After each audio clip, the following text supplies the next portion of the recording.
बोली प्रेम से श्री सद्गुरु महाराज की जय। श्री सद्गुरु महाराज की जय। श्री सद्गुरु महाराज की जय। प्यारे मित्रों, गरुड़ पुराण तीसरा अध्याय। गरुड़वाच।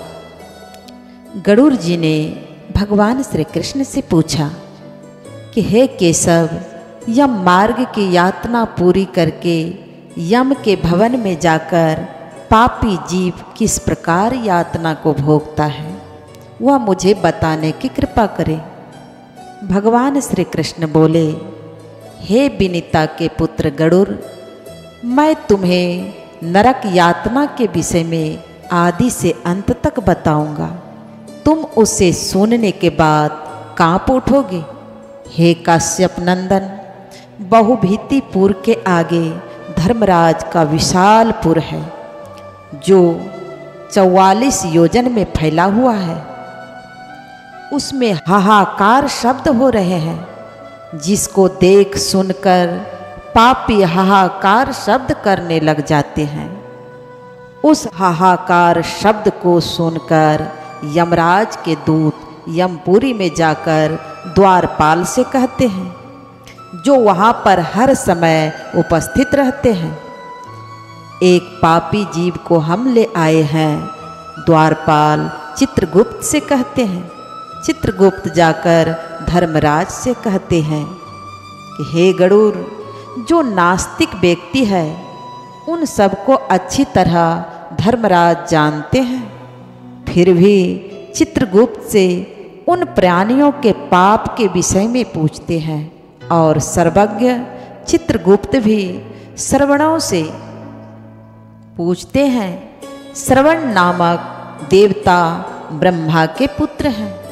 स्वर्ग, मृत्यु, पाताल आदि में भ्रमण करते हैं, फिर भी श्रवण से ही सब जान लेते हैं और दूर स्थित वस्तुओं को प्रत्यक्ष देखते हैं, जिससे उनका श्रवण ऐसा नाम रखा है। श्रवणे नाम की उनकी अलग अलग पत्नियां भी हैं, जो श्रवण के समान ही स्वरूप वाली हैं। वे औरतों को सभी तरह की चेष्टाओं को तत्वतः समझती है। मनुष्य छिपकर या प्रत्यक्ष रूप से जो कुछ कहता और करता है, वह सब बातें श्रवण और श्रवण्या चित्रगुप्त को बता देते हैं। ये श्रवण और श्रवण्या धर्मराज के गुप्तचर हैं, जो मनुष्य के मानसिक, वाचिक और कामिक सभी प्रकार के शुभ और अशुभ कर्मों को ठीक ठीक जानते हैं। मनुष्य और देवताओं के तत्व को जानने की श्रवण आदिकों को शक्ति प्राप्त है।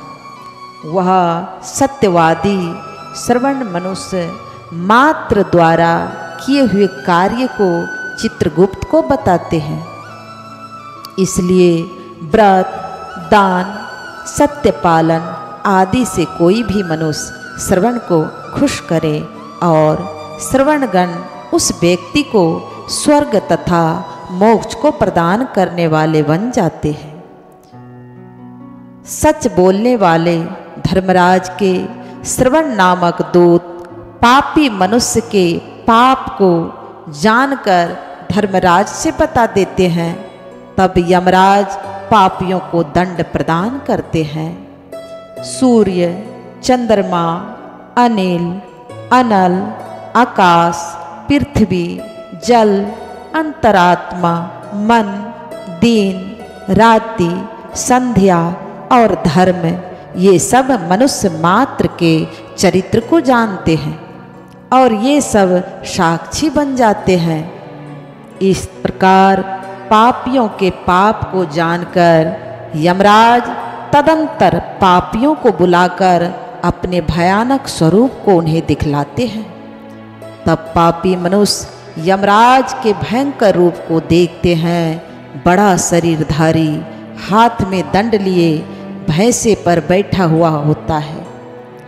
प्रलयकालीन मेघ के समान आवाज वाले, काजल के पर्वत के समान बिजली के प्रभाव वाले, अयुद्धों के कारण भयंकर 32 भुजाओं वाले, 3 योजन के लंबे चौड़े विस्तार वाले, बावली के समान गोल नेत्र वाले, बड़ी बड़ी दाढ़ों के कारण भयंकर मुख वाले, लाल लाल आँखों वाले और लंबी नाक वाले, मृत्यु ज्वर आदि से युक्त चित्रगुप्त भी भयानक रूप को धारण करते हैं और यम के समान भयानक दूत चित्रगुप्त के पास आकर गर्जना करते हैं, जिसको देखकर पापी व्यक्ति भयभीत होकर हाहाकार करने लगते हैं और दान न देने के कारण ऐसे पापी कंपमान होकर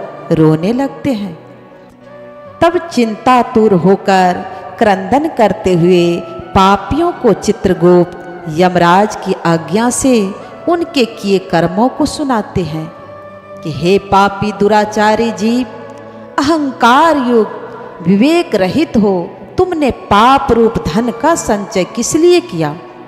क्योंकि ईश्वर के निमित्त धन दान देना था, परंतु धन को संचय नहीं करना था। पापी मनुष्यों की संगति से और काम क्रोध आदि से पैदा हुए ऐसे दुख देने वाले पाप को तुमने किस लिए किया? तुमने अत्यंत प्रसन्न हो, जैसे प्रथम पाप किए वैसे ही दुखों को भोगो, अब उल्टे मुख कर क्यों रुदन कर रहे हो? जय गुरु महाराज।